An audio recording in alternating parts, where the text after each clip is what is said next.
మీరు చిరంజీవి గారి దగ్గర పవన్ కళ్యాణ్ గారి మీద కూడా మీరు ఏదో ప్రెస్ మీట్ పెట్టారు, ప్రెస్ మీటా సంథింగ్ ఏదో మీడియా ముందు ఏదో ఆయన. నేను అది కాదు, నేను నాకు చిరంజీవి దగ్గర నుంచి పవన్ కళ్యాణ్ దగ్గర నుంచి కూడా నేను అందరికీ చెప్పేది ఏంటంటే, వీళ్ళు సూపర్ స్టార్స్, వీళ్ళు చిటికేస్తే రాష్ట్రం అంతా కదిలే పరిస్థితి ఉంది ఇద్దరికి కూడా. వీళ్ళు పార్టీలు పెట్టక్కర్లా, పొలిటికల్గా రావక్కర్లా, వీళ్ళు సమాజానికి ఏం కావాలో వీళ్ళు తలుచుకుని. ఇప్పుడు రాజ్కుమార్ గారు ఉన్నంతకాలం ఏ రోజు రాజకీయాల్లోకి రాలి, కన్నడ రాజ్కుమార్ గారు, బట్ ఆయన తలుచుకున్నదల్లా చేశాడు రాష్ట్రంలో. ఆయన ముఖ్యమంత్రి కాకపోయినా ముఖ్యమంత్రి కంటే ఎక్కువగా ఉండేవాడు. నేను ఆ స్టేజ్ కావాలి చిరంజీవి కానీ పవన్ కళ్యాణ్ కానీ అనుకునే వాళ్ళలో నేను ముఖ్యుడిని. అది వాళ్ళు అర్థం చేసుకోకుండా దాన్ని ఇంకో రకంగా తీసుకుంటే దానికి నేనేం చేయలేను. ఏమవుతుందంటే వీళ్ళు రాజకీయాలు అంత దరిద్రం, అసలు నీచమైన రాజకీయం ప్రపంచంలో లేదు. వీళ్ళు ఇవాళ చిరంజీవి రాజకీయాల్లోకి వస్తాడన్న రోజున మీరు మీడియా మొత్తం చూడండి, అన్ని ఛానళ్ళు ఆయన ముందు వేసుకుని ఆయన మీద నడిపించుకున్నారు, గంటల షోలు నడిపించారు, పేపర్లన్నీ ఫ్రంట్ పేజీలు నడిపించారు. ఇవాళ చిరంజీవి ఏ పేజీలు వేస్తున్నారు సార్? ఎంత న్యూస్ వేస్తున్నారండి? చిరంజీవి ఏమైపోయాడు? ఎందుకైంది చిరంజీవి పరిస్థితి అట్లా? దానికి బాధపడాలా, సంతోషించాలా?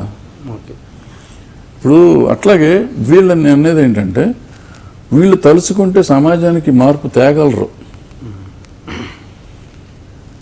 కొంచెం జాగ్రత్తగా ఉండాలి. ఇప్పుడు పవన్ కళ్యాణ్ అన్నాను అంటారు, పవన్ కళ్యాణ్ ఏమన్నాడు, నేను వచ్చి మొత్తం ప్రశ్నిస్తానండి. ఎందుకు ప్రశ్నించు అన్నా? ప్రశ్నించాల్సిన అవసరం వచ్చినప్పుడు ప్రశ్నించాలి కదా. సడన్గా వెళ్ళిపోతాడు లోపలికి అతను. నేను అనేది ఏంటంటే, నీకు మంచి మనసు ఉంది, రెస్పాండ్ అవ్వాలనుకుంటావు, అవ్వవు. అది నా పవన్ కళ్యాణ్ మీద నా కంప్లైంట్. నీకు కోరిక ఉంది, నీకు నాలెడ్జ్ ఉంది, సమాజం అంటే నీకు అవగాహన ఉంది, కానీ నువ్వు ఇన్ టైం ఎందుకు రెస్పాండ్ అవ్వవు? నువ్వు రెస్పాండ్ అవ్వకపోయినప్పుడు నువ్వు ఎందుకు అనవసరంగా ప్రజారాజ్యం లాగానే ఇంకో పార్టీ పెట్టి దాన్ని అలరా అయిపోతావు అనేది నా ఫీలింగ్. అంతకంటే దాంట్లో పవన్ కళ్యాణ్ అంటే నాకు ఇష్టం ఉంది, అతనికి సమాజం మీద అవగాహన ఉందనే ఇష్టం ఉంది, అన్నీ ఉన్నాయి, కానీ అతను అలరైపోతాడేమో ఇట్లాగే అని చెప్పి ఫీలింగ్ నాకు. అంతకంటే వేరే ఏం లేదు. వాళ్ళ ఫ్యామిలీ మీద కానీ వాళ్ళ మీద కానీ నాకు ఏ రకమైన బ్యాడ్ లేదు. వీళ్ళకున్న పాపులారిటీని వాళ్ళు సరిగ్గా యూటిలైజ్ చేసుకోకుండా చెడగొట్టుకుంటున్నారేమో అనేది ఫీలింగ్. ఒక ఆయన ప్రూవ్ చేశాడు, రెండు ఆయన ప్రూవ్ చేస్తాడు అని భయం. ఆయనతో మీకు చనువు ఉందండి పవన్ కళ్యాణ్ గారితో? మీకు మామూలుగా తెలుసు, చిరంజీవి తమ్ముడు కాబట్టి చిరంజీవితో ఉన్న చనువు కొద్దీ అతను. ఆయన పార్టీ మీద మీ అభిప్రాయం ఏంటి? ఇదేనా? పార్టీ మీద ఏం లేదు, అతను డెఫినెట్గా సరిగ్గా చేస్తే బాగుంటుంది. ఇవాళ తెలుగు రాష్ట్రంలో 2 రాష్ట్రాల్లోనూ ఆల్టర్నేటివ్ అవసరం. ఆల్టర్నేటివ్ అంటే మనిషిని ప్రజలు నమ్మే అంత నమ్మకం కలిగించే వాళ్ళు కావాలి. సో ప్లస్ జనాకర్షక మనిషి కావాలి, జనాన్ని ఆకర్షించే మనిషి కావాలి. పవన్ కళ్యాణ్కి ఆ కెపాసిటీ ఉంది. అయితే ఇట్లా దాగుడు మూతలు ఆడకూడదు ప్రజలతో, ప్రజల్లోకి రావాలి అతను. ప్రజల్లో మమేకం అయిపోగలిగితే బాగుంటుంది. అంటే ఆయన తెలుగుదేశంతో కలవడం మీరు సమర్థిస్తారా? దానిలో అసలు ఎందుకు కలవాలంటున్నా, ఎవరితో ఎందుకు కలవాలి?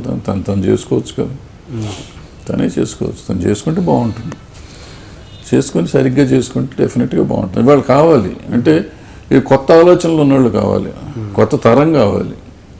ఎంతకాలం ఈ పాత తరం ఆ కుర్చీలు వదిలిపెట్టని వాళ్ళంతా కూర్చుని ఆ కుర్చీల కోసం తాపత్రయపడే వాళ్ళు ఉండకూడదు.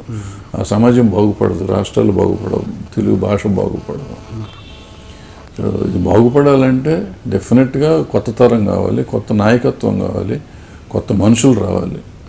సో కొత్త మనుషుల్లో డెఫినెట్గా ఎంతో కొంత ఆలోచన విధానం ఉన్న మనిషి పవన్ కళ్యాణ్. కానీ అతను ఈ దొంగాట్లు ఆడుకుంటాం మానేయాలి. అతను డైరెక్ట్గా పబ్లిక్లోకి వచ్చేయాలి. చేసుకోమని సినిమాలు చేసుకుంటే 10 రోజులు సినిమా చేస్తాడు, మిగతా 10 రోజులు ప్రజలకు ఇవ్వమనండి, తప్పలేదు. అంటే మన నెక్స్ట్ ఎలక్షన్స్కి మీ ఉద్దేశం ప్రకారం జనసేన పార్టీ రావాలేనా? వస్తే సంతోషిస్తాం, బట్ తను ఫుల్గా యాక్టివ్గా ఉండాలి, ఇట్లా కాదు. కానీ జనాలు అంటారుగా అప్పుడు, మరి అప్పుడు మీకు నచ్చిన తెలుగుదేశం పార్టీ ఉన్నప్పుడు మళ్ళీ పార్టీ అవసరం ఏంటని? నచ్చిన పార్టీ అని ఎక్కడ నచ్చి ఎందుకు నచ్చే కదా